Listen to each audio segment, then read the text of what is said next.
สบายดีทุกคนมื้อนี้อากาศดีนี่ทางเมืองกวานเฮาน่ะสิพาเลาะเบิ่งพี่น้องทางเมืองกวานเฮาตากเขาแซ่ฝนนี่เนาะเอาย่างไปเบิ่งบัดนี้นะ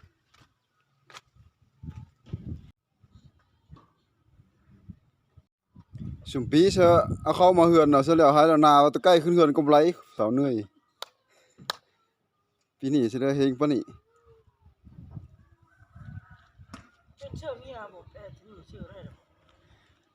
แล่นหนึงน่ะสไลด์แล้วบ่แล่นหนึงดอกแฟนฉะนั้นโซออกอายต้องเตอเนาะมาป่นมาแป๊บหน่อยมาเอามาหน้ามือเสียปืนมาซื้อแฟนเปิดคักลื่นใส่ปากแฟนพื้นหนามชิ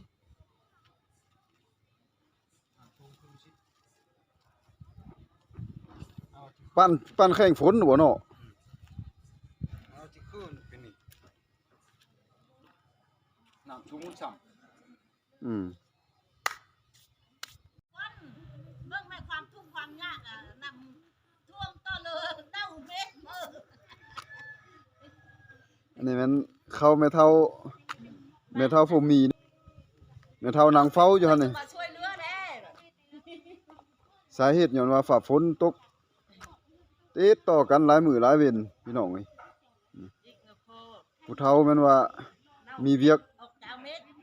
เฝ้าไก่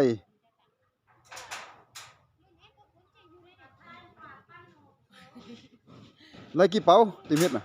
ได้4-50บ่อ๋อไล่ตากเม็ดกี่เป๋านี่ได้ตากเม็ดไปเอ้ยโอ้บางโคบ่กระปานนั่นน่ะ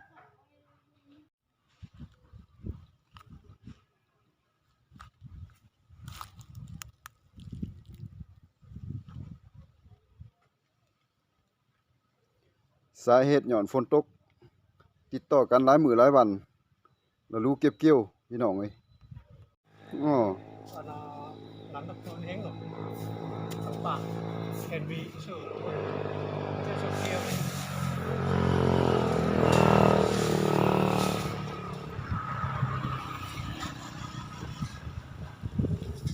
ก็คือพ่นก็เป็นคือตาหาวลีดอกเนาะ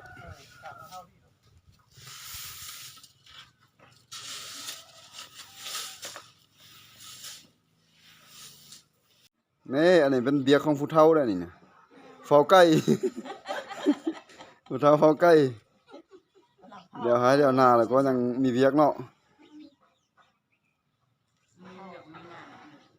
ไก่กินเม็ดไรกี่เป๋าน่ะปีนี้น่ะถึงเม็ดได้30 30ให้10เอ้ไรตากวันนี้เม็ดเนาะ